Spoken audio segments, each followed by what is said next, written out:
함께 보실 하나님의 말씀은 예레미야 33장, 주변에는 2절부터 3절로 나왔는데 1절부터 3절까지의 말씀 함께 읽겠습니다.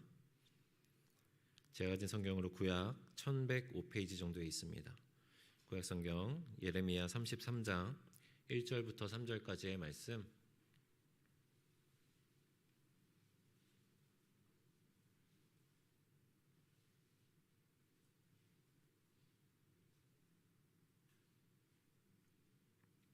예레미야서 33장 1절부터 3절까지의 말씀입니다. 우리 다 찾으셨으면 우리 짧은 본문이니 우리 한 목소리로 함께 합독하겠습니다. 예레미야가 아직 시위대 뜰에 갇혀 있을 때에 여호와의 말씀이 그에게 두 번째로 임하니라. 이르시되 이를 행하시는 여호와, 그것을 만들며 성취하시는 여호와, 그의 이름을 여호와라 하는 이가 이와 같이 이르시도다. 너는 내게 부르짖으라. 내가 내게 응답하겠고 내가 알지 못하는 크고 은밀한 일을 내게 보이리라. 아멘. 할렐루야. 우리 옆에 계신 분들과 함께 인사하겠습니다. 오셔서 반갑습니다 하고 인사할까요? 오늘 이렇게 하나님을 예배하는 거룩한 예배의 자리에 나오신 여러분에게 하나님의 크고 놀라우신 축복과 은혜와 평강이 함께 하시기를 주님의 이름으로 축원합니다. 우리가 이제 벌써 1월 달이 다 지나가고 2월이 찾아왔습니다. 이제 얼마 전에 우리가 설 명절을 보냈는데 어떻게 떡국도 많이 드시고 즐거운 시간 보내셨습니까? 우리가 2023년 새해에는 우리 신갈교회 모든 성도님들이 다 건강하고 은혜가 가득한 한 해가 되셨으면 좋겠습니다. 자, 우리가 명절을 이야기하니까 여러분들은 이제 손주들이나 조카들에게 어떠한 어른으로 계십니까?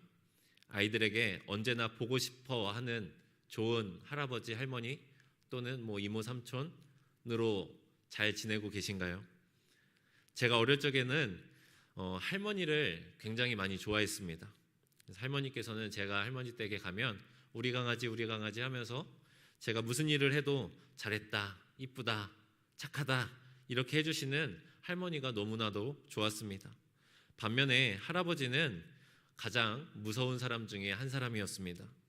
형과 이렇게 장난을 치고 있으면 어느샌가 제 뒤에 나타나셔서 저를 호통치시고, 또 이렇게 밥을 먹다가 밥그릇에 밥알이 하나라도 남아있으면 그 쌀알이 어디서부터 밥상까지 오게 된 것인지 30분 동안 그 농민의 마음을 전해 들었고, 이렇게 엄하신 할아버지 밑에서 자랐기 때문에 저는 어릴 적에 할아버지를 그렇게 좋아하지는 않았던 것 같습니다. 하지만 이상하게도 나이를 먹어가다 보니 할머니보다는 할아버지를 향한 애틋한 마음이 자라나기 시작했습니다. 호통과 두려움 속에서 가려져 있었던, 그래서 알아차리지 못했던 할아버지의 진심과 그 할아버지만의 독특한 애정 표현의 방법을 이해하고 나니 우리를 그렇게 혼내시고 다그쳤던 거에 다 우리가 올바르게 자라기를 원하셨던 그 할아버지의 사랑하는 마음이었다는 것을 깨달았습니다.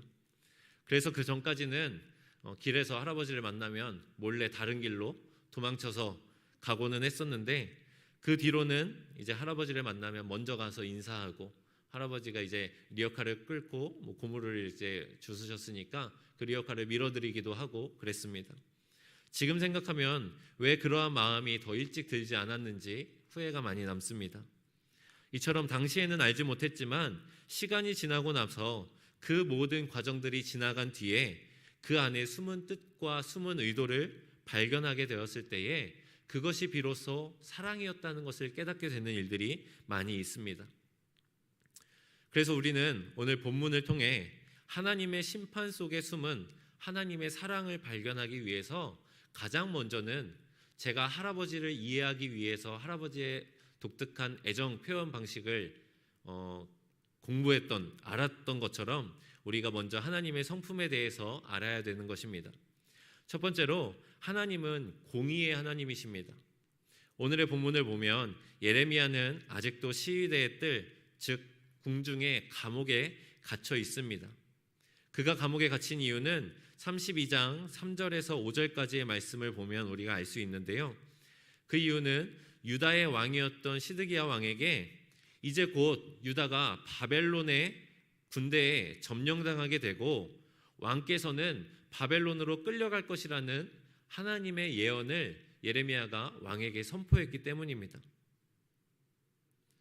이어서 32장 30절부터 35절까지의 말씀을 쭉 보다 보면 유다를 향한 바벨론의 공격이 그동안 하나님 앞에 지었던 예루살렘의 제약과 또 우상 숭배로 인한 하나님의 진노하심 그리고 하나님의 심판인 것을 우리가 말씀을 통해 알 수 있습니다. 특히 32절을 함께 보겠습니다. 32절을 보면 이는 이스라엘 자손과 유다 자손이 모든 악을 행하여 내 노여움을 일으켰음이며 이라 그들과 그들의 왕들과 그의 고관들과 그의 제사장들과 그의 선지자들과 유다 사람들과 예루살렘 주민들이 다 그러하였느니라 라고 이야기합니다. 즉 이스라엘은 하나님의 선택받은 민족임에도 불구하고 왕으로부터 시작되어서 고관들과 심지어는 영적으로 깨어 있어야 하는 제사장들과 선지자들조차도 하나님 앞에 죄악으로 물들어 있었다는 것입니다. 그러한 일들로 인해 하나님의 노여움을 일으키게 되었고 하나님의 진노하심이 그들을 심판하게 된 것입니다. 하나님께서 더 이상은 그들의 죄악을 두고 볼 수 없었기에 이스라엘과 유다를 이방 민족들로 하여금 패망하게 만드시는 하나님의 심판이 임하게 된 것을 우리는 말씀을 통해 볼 수 있습니다. 이처럼 하나님은 우리의 죄를 심판하실 수밖에 없는 공의의 하나님이십니다. 하지만 뒤이어서 37절 이후의 말씀에서 우리가 볼 수 있듯이 하나님은 사랑의 하나님임을 우리는 알 수가 있습니다. 비록 지금은 하나님께서 그들의 죄로 인해 심판하실 수밖에 없지만 그들을 사랑하셔서 언젠가든 그들을 쫓아냈던 그 모든 지방에서 다시 한 곳으로 모으시고 그들의 하나님이 되어 주시겠다. 너희를 나의 백성 삼겠다 라고 약속해 주십니다. 32장 42절의 말씀입니다. 내가 이 백성에게 이 큰 재앙을 내린 것 같이 허락한 모든 복을 그들에게 내리리라. 결국 이스라엘을 위해서 지금 당장은 그들을 바벨론의 손에 넘겨 고된 포로의 삶을 허락하셨지만 그들을 결코 포기하지 않으시고 사랑하여 주셔서 다시 회복시키시고 그들에게 그에 못지않은 복을 주시기를 원하시는 것이 바로 사랑의 하나님이신 우리의 하나님이라는 것입니다. 그리고 그 사랑은 결국 최종적으로 예수 그리스도를 통한 십자가의 희생으로 우리에게 성취된 것을 우리는 알 수가 있습니다. 그래서 예레미야서 30장에서 33장까지를 성서학자들은 위로의 책이라고 부른다고 합니다. 왜냐하면 30장에서 오늘 읽은 33장까지 계속해서 이스라엘의 회복에 대해서 말씀하고 있기 때문입니다. 이방 나라들로 인해 파멸을 겪게 되었던 이스라엘과 유다가 기나긴 심판의 끝에서 결국엔 다시 회복되어져서 다시 독립된 나라로 세워지는 것이 하나님의 예언의 말씀으로 선포되어지고 이러한 예언의 말씀이 이 당시에 전쟁으로 인해 패배하여 포로의 삶을 살아갔던 이스라엘 백성들과 바벨론 군대에 이제 쌓여서 위협 가운데에 위태로운 상황에 처해 있었던 유다 민족들에게 한 줄기의 희망과 위로가 되었다는 것입니다. 이처럼 하나님은 우리의 죄를 심판하실 수밖에 없는 공의의 하나님이시지만 동시에 그 가운데서도 우리를 구원하길 원하시고 우리에게 복을 주기를 원하시는 사랑의 하나님이심을 기억하시길 바랍니다. 마지막으로 우리의 하나님은 능력의 하나님입니다. 32장 27절의 말씀을 보면 나는 여호와요 모든 육체의 하나님이라 내게 할 수 없는 일이 있겠느냐라고 말씀하십니다. 맞습니다. 하나님에게는 불가능한 것이 없으십니다. 말씀으로 천지를 창조하시고 천지 만물의 생사와 복을 주관하시는 주님께는 모든 것들을 행할 수 있는 힘과 능력이 있습니다. 또한 그 능력을 가지고만 계시지 아니하고 이를 만들고 행하시며 성취하는 분이 바로 하나님이라는 것을 우리는 기억해야 됩니다. 오늘의 본문 33장 2절의 말씀을 우리 함께 읽겠습니다. 33장 2절입니다. 이를 행하시는 여호와, 그것을 만들며 성취하시는 여호와, 그의 이름을 여호와라 하는 이가 이와 같이 이르시도다. 아멘. 이와 같은 말씀으로 우리는 하나님께서 우리의 죄를 심판하시지만 동시에 우리를 너무나도 사랑하셔서 모든 것을 행할 수 있는 놀라운 능력의 팔로 우리를 그 심판 가운데에서 건져주시고 구원해 주시며 우리와 동행하시는 분이심을 우리는 알 수가 있는 것입니다. 그래서 지금 이스라엘 백성들에게 처한 이 시험과 고통이 비록 무겁고 한치 앞을 내다볼 수 없는 상황이지만 그 모든 시간들이 마치 사랑하는 손자가 올바른 길로 걸어가기를 바라는 마음으로 혼내고 다그쳤던 것처럼 그 할아버지의 마음처럼 이스라엘이 죄된 모습을 벗어버리고 하나님의 백성으로 다시 세워지기를 바라는 그 공의와 사랑과 능력의 하나님의 모습임을 우리는 기억해야 되는 것입니다. 그렇기에 마찬가지로 삶의 고된 시험과 어려움 가운데에 힘겨워하고 있는 우리들도 내 삶에 주어진 시험 가운데에 숨겨져 있는 그 하나님의 사랑을 발견하고 그 시험을 인내하고 견뎌낼 수 있어야 합니다. 그러한 믿음으로 다짐하는 우리들에게 하나님께서 오늘 본문의 말씀을 통해 우리가 알지 못하는 크고 은밀한 일을 보여주겠다고 말씀하고 계십니다. 우리가 사랑하는 사람을 위해 선물을 몰래 준비할 때 우리가 얼마나 심혈을 기울여서 준비합니까? 물론 제 얘기는 아니지만 누군가는 이제 여자친구에게 결혼을 하기 위해 프로포즈를 할 때 몰래 공간을 빌리고 이제 서너 곳 되는 가게를 뛰어다니면서 물건을 사러 뛰어다니고 땀을 뻘뻘 흘리면서 시간 내에 다 준비하기 위해서 막 풍선을 불고 공간을 꾸미려고 노력하고 좋은 노래와 맛있는 음식을 준비하는 그 남자의 모습이 그 남자의 모습을 보듯이 우리는 사랑하는 사람을 위해 준비할 때에 굉장히 심혈을 기울여서 준비하는 것을 알 수 있습니다.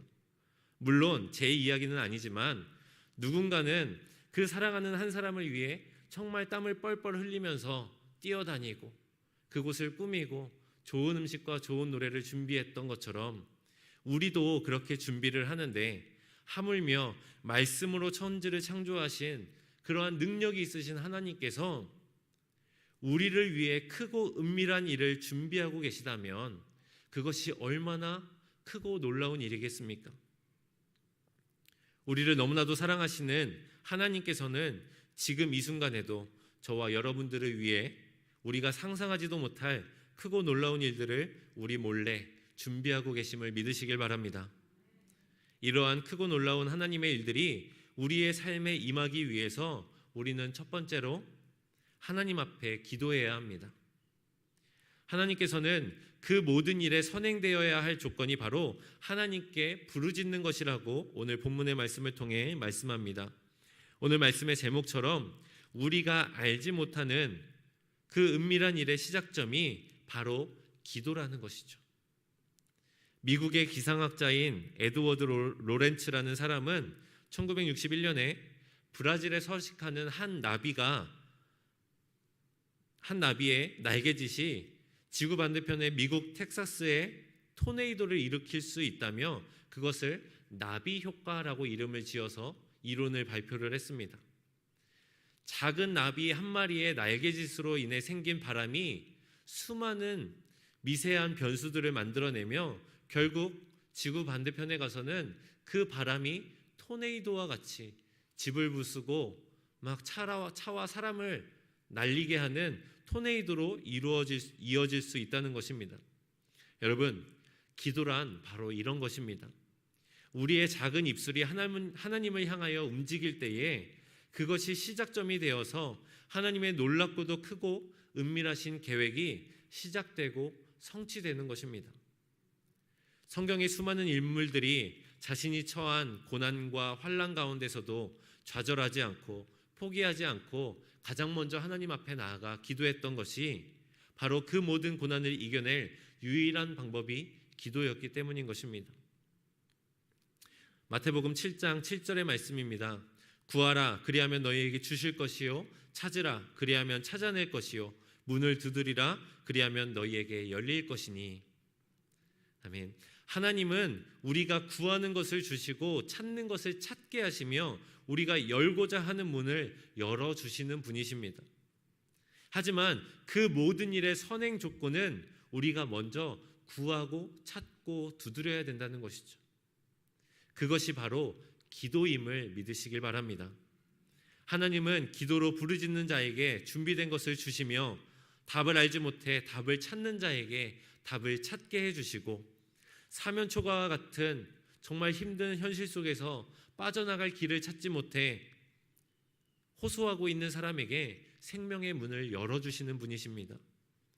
예레미야 선지자가 하나님으로부터 부르심을 받고 시드기야 왕 앞에 섰을 때까지만 하더라도 그는 이스라엘에 놀라운 회개 운동이 일어나고 하나님의 구원하심이 일어나 바벨론 군사로부터 구원을 받을 것이라 생각했을 것입니다.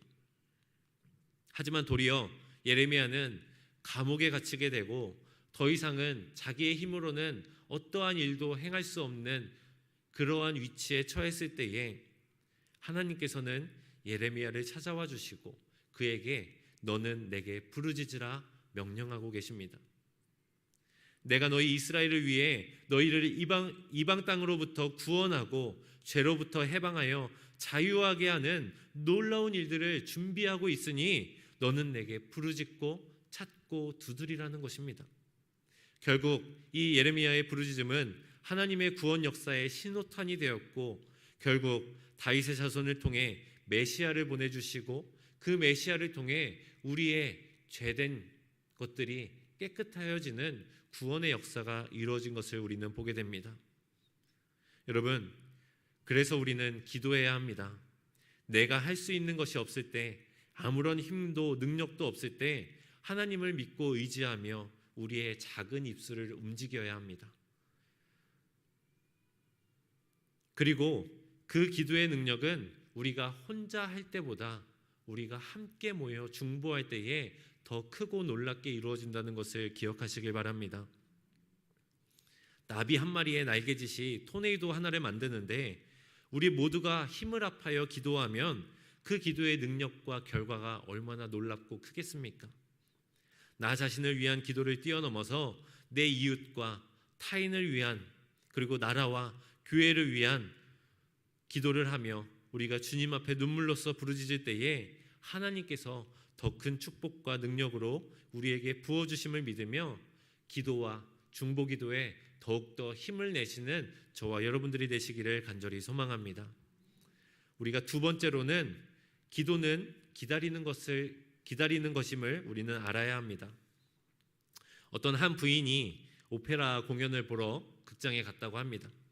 그래서 공연을 다 마치고 집에 돌아왔는데 옷에 있었던 값비싼 다이아몬드 브로치가 없어진 겁니다. 그 사실을 뒤늦게 알게 된 이 부인은 정말 아연실색하여서 극장에 당장 전화를 걸었습니다. 전화를 받은 지배인이 브로치를 잃어버렸다는 이야기를 듣고 제가 한번 극장 안을 샅샅이 뒤져보겠습니다. 전화를 끊지 말고 잠깐만 기다리세요 하고 극장 안으로 들어갔습니다. 한참을 극장 안을 뒤져보던 지배인은 결국 의자 틈 안에서 그 찾던 브로치를 발견하게 됩니다.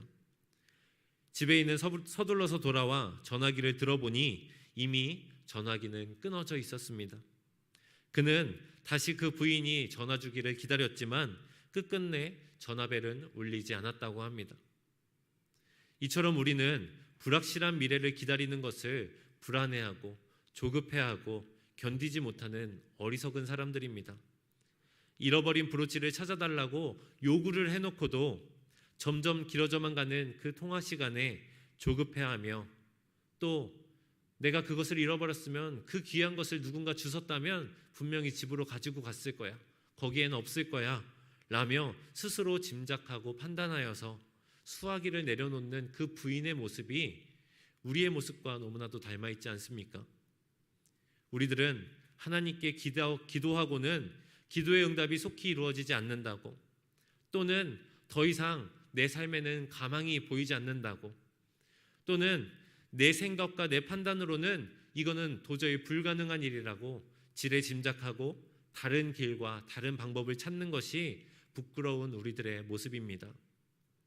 앞서 말한 저 부인처럼 조금만 기다리면 그토록 내가 애타게 찾던 그 귀한 브로치를 찾을 수 있었는데도 불구하고 그 기다림을 견디지 못해 그 구하는 것을 얻지 못했던 그러한 어리석은 자들이 우리는 결코 되어서는 안 됩니다. 하나님 앞에 기도로 간구했다면 기다리는 것도 기도의 한 과정임을 믿으시길 바랍니다. 우리의 기도가 지금은 비록 나비의 날개짓같이 아무런 힘이 없어 보일지라도 그 기도의 바람이 시간이 지나고 지나 하나님의 때에 이르렀을 때에 모든 것을 삼켜버리는 토네이도와 같이 우리의 삶의 모든 고통과 환난과 시험을 뚫고 나갈 수 있는 놀라운 능력을 반드시 우리에게 허락하실 줄로 믿습니다. 그 믿음으로 기도하는 저와 여러분들이 되시기를 주의 이름으로 축원합니다. 하나님 앞에 우리가 입술을 움직여서 기도했다면 우리는 잠잠히 기다려야 되는데 사실 그 기다리는 것이 쉽지 않습니다. 그래서 모든 일에는 에너지와 원동력이 필요한데요, 우리가 기도에 기다릴 수 있는 원동력은 바로 믿음입니다. 히브리서 11장 1절에서 믿음은 바라는 것들의 실상이요 보이지 않는 것들의 증거라고 말씀하고 계십니다. 주님 앞에 기도하는 우리들의 바람들이 믿음으로 하여금 실상화되고 그 바람이 지금 당장은 우리에게 보이지 않는 불확실하고 불분명해 보이는 것이라 할지라도 우리가 믿음으로 말미암아 우리의 마음에 그 소망과 그 기도가 반드시 이루어질 것이라는 증거가 된다는 것입니다. 하나님께서 우리를 사랑하사 우리가 알지 못하는 크고 은밀한 일을 준비하는 것은 우리에게는 보이지 않고 우리는 알 수조차 없는 일들입니다. 하지만 지금 당장 그 일들이 이루어지지 않는다고, 또 가망이 없어 보인다고, 기다리기 힘들다고 포기해버린다면 하나님께서 열심히 준비해 놓으신 그 크고 놀라운 그 하나님의 축복과 은혜를 우리는 누리지 못하는 어리석은 자들이 되는 것입니다. 오늘 본문 3절의 마지막에 나오는 내게 보이리라 라는 말에 히브리어 원어를 보면 외아끼다라는 말인데요, 이 단어의 원형을 찾아보면 나가드라는 단어로부터 파생된 말이라고 합니다.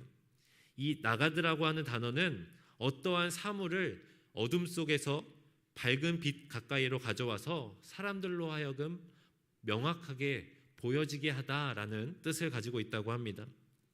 즉 어둠 속에서 보이지 않는다고 해서 그 물건이 존재하지 않거나 사라지는 것이 아닌 것처럼 내 삶을 위해 하나님께서 준비하신 놀라운 구원의 역사 또한 우리의 눈에 보이지 않는다고 해서 그것이 없는 것이 아니라 내가 알지 못하고 내가 보지 못하는 곳에서 차근차근 하나님의 시간에 맞추어 준비되어지고 있다는 것을 믿으시길 바랍니다.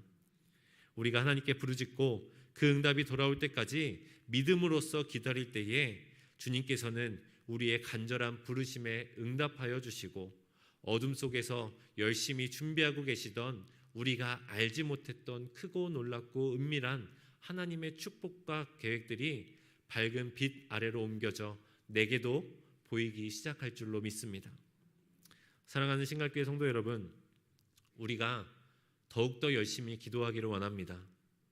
바벨론에 둘러싸여서 당장 나라의 존망을 눈앞에 둔 그 유다 백성들처럼 여러분의 삶의 크고 작은 문제들로 도무지 어디로 가야 될지 몰라 힘겨워하고 있다면 오늘의 이 말씀을 의지하면서 하나님께 부르짖고 기도하시길 바랍니다.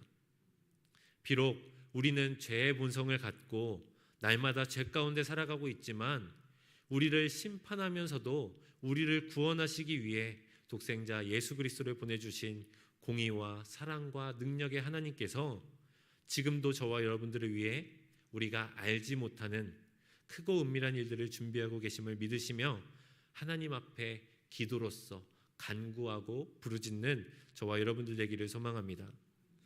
여러분들이 입술을 움직여 기도할 때에 그 기도의 나비 효과가 일어나 모든 것을 할 수 있는 전능하신 하나님의 놀라운 일들이 우리의 삶을 통하여 이루어질 것입니다.